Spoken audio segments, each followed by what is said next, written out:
कार्यक्रम के पुण्यार्जक हैं श्री कंवरलाल जी महावीर प्रसाद जी, पाटनी, मदनगंज, किशनगढ़, राजस्थान। सर्वी पिंगल निधि होती, पद्म नाम की निधि भी है, शंख नाम की निधि भी होती, पांडुक तथा रत्न निधि है, काल माणवक निधि भी जानो, महाकाल निधि पहचानो, नव निधियां ये नदी मुहाने, हो उत्पन्न सुकृत जानो, हो उत्पन्न सुकृत जानो। शांतिनाथ पद पंकज चंचरीका, देवानराः समभवन गणनाव्यपेताः। निदेशवति शक्तिविहीनतोऽपि, भक्त्या प्रकर्षमुपयामि जगत्प्रभावम्। राजा मेघरथ की कथा अभी चल रही है, जो मुनि महाराज के रूप में दिगंबर दीक्षा को धारण करके 16 कारण भावनाओं के चिंतन में कई दिनों से लगे हुए हैं। 16 कारण भावनाओं का भाना और उसका विशेष रूप से चिंतन करते हुए कुछ तात्विक नई बातों का भी अपने हृदय में ध्यान लाना, यह उनके जीवन में चल रहा है। और 16 कारण भावनाओं के विषय में उन्होंने कुछ अपूर्व चिंतन भी किया है। वह चिंतन जो उन्होंने अवीक्षण ज्ञानोपयोग और संवेग भावना के साथ किया, शक्ति से त्याग करना और शक्ति से तप करना, यह समझकर के उन्होंने भावना भी की, और शक्तितः उन्होंने जो चिंतन किया वह भी उनका एक अपूर्व चिंतन था। और इसी चिंतन के साथ में उन्होंने भावना की कि साधु समाधि का मतलब केवल साधु की समाधि करने के लिए भावना नहीं करना, किंतु कल जो आप लोगों ने सुना वह भी एक अपूर्व चिंतन उन मेघरथ राजा के माध्यम से हुआ। और वह उन्होंने साधु की रक्षा, साधु को निश्चिंत बनाने की भावना और साधु संग के ऊपर आए हुए किसी भी प्रकार की आपत्ति को दूर करने की विचारणा जो होती है, वह साधु समाधि भावना के अंतर्गत आती है। यह भावना कल आपने सुनी, और वैयावृत्ति करना यह उसके बाद की एक और भावना है। इस भावना को भी आपने अपने मन में लाया। वैयावृत्ति करना उस कष्ट को दूर करने के लिए औषधि मन वचन काय और तन की सेवा से अनेक तरह के प्रयत्न करके करना होता है। और जो साधु समाधि भावना है वह इस वैयावृत्ति भावना से अलग है, भिन्न है। इस कारण से इन दोनों भावनाओं को अलग अलग रखा गया और हमने अलग अलग भी इसको समझा है। इस तरह से ये आपने लगभग 9 भावनाओं का चिंतन कर लिया है। और मेघरथ राजा के साथ साथ हम सभी भी 16 कारण भावनाएं भा रहे हैं। वैसे तो ये भावनाएं आप लोग बहुत जल्दी एक एक लाइन में भा लेते हैं, लेकिन लंबे समय तक जब ये भावनाएं हम भाएंगे, लंबे समय तक जब इन भावनाओं के चिंतन में अपने को लगाएंगे, तभी हमें कुछ फल की प्राप्ति होगी। इसी हेतु आपके लिए यह चिंतन चल रहा है, ये भावनाएं चल रही हैं। और इन्हीं भावनाओं के साथ अब आगे जो भावना आती है वो भक्ति की भावना आती है। और उस भक्ति की भावना में कई भक्तियां एक साथ आती हैं। उनमें पहले अरहंत भगवान की भक्ति आती है, जिसे अरहत भक्ति कहते हैं। अरहत भक्ति भावना, यह भावना भी उनके मन में चलती है और वह भगवान अरहंत देव की भक्ति करने के लिए मन वचन काय से तत्पर रहते हैं। भगवान अरहंत देव की भक्ति करने की भावना उनकी कभी भी छूटती नहीं, क्योंकि जब जब वह जो कुछ भी क्रिया करते हैं उसमें उन्हें अरिहंत का स्वरूप उनके समक्ष रहता है। अरहत भक्ति भावना या 16 कारण भावनाओं में एक और आगे की यह 10वें नंबर की भावना समझना चाहिए, और इस भावना के माध्यम से उन्होंने अपने मन के अंदर इस तरह से अरहंत भगवान का विचार, उनका चिंतन, उनका बार बार अनुप्रेक्षण करना शुरू किया कि वह हर समय पर अरहत भगवान का नाम ही लेते रहते थे। और वह अरहत भगवान का नाम लेना अपने आप में एक मंत्र बन जाता है, और उस मंत्र को हम अरहत, अरहन और अरहम इस नाम से ही जानते हैं। यह वही मंत्र है जो आपके सामने आज भले ही एक नए योग और ध्यान के रूप में आ रहा हो, लेकिन यह वह ध्यान का मंत्र है जिस ध्यान को बड़े बड़े तीर्थंकरों ने भी अपने पूर्व भवों में ध्याया है। एक सकल कीर्ति आचार्य के द्वारा लिखा हुआ जो ग्रंथ है भगवान शांतिनाथ के ऊपर, उसमें उन्होंने इस बात को लिखा है कि वह मेघरथ राजा हमेशा अरहत, अरहम, अरहन इन्हीं पदों का ध्यान किया करते थे। उनके मन में हमेशा अरहम अरहम गूंजता था, और उनके वचनों में भी अरहम अरहम बोल, अरहम अरहम बोल ही बना रहता था। ये अरहम क्या है? अरहम अपने आप में एक संपूर्ण वांग्मय को लिए हुए, द्वादशांग को लिए हुए एक बीज मंत्र है।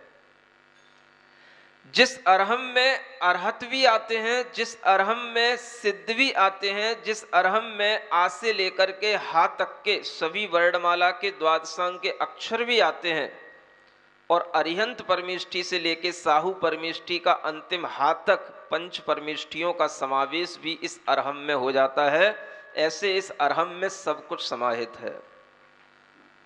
सुनते सुनते भी, बोलते बोलते भी कई लोग समझ नहीं पाते कि अरहम का मतलब क्या। अरहम का मतलब जो कुछ आपके लिए जैन दर्शन से संबंधित ज्ञान है, पंच परमेष्ठी का ध्यान है, और जो कुछ भी हमारे सामने द्वादशांग है, उस सब का संक्षिप्त रूप अरहम कहलाता है। इसलिए अरहम ही धर्म है और धर्म ही अरहम है। ये हमें बहुत अच्छे ढंग से अपने मन में बिठा लेना चाहिए। जो मेघरथ राजा हैं वह अरहम का ध्यान करते हैं, अरहन का ध्यान करते हैं, और इस अरहम में वह अरिहंतों को भी देखते हैं और सिद्धों को भी देखते हैं। श्वेतांबर संप्रदाय में अरहम को मुख्य रूप से अरिहंत परमेष्ठी का वाचक माना है, किंतु दिगंबर संप्रदाय में मुख्य रूप से इसे सिद्ध परमेष्ठी का वाचक बीज मंत्र माना है। लेकिन जब हम दोनों परंपराओं को मिलाएंगे तो इसमें अरहंत भी हमें दिखाई देंगे, हमें सिद्ध भी दिखाई देंगे, क्योंकि अरहत जो शब्द बनता है उसमें अगर हम उसका प्राकृतिकरण करेंगे, ताका लोप करके उस अरहत का अगर हम प्राकृत बनाएंगे तो वो अरहम बन जाएगा। इसलिए अरहम में अरहत भी हैं और अरहम में सिद्ध भगवान भी हैं।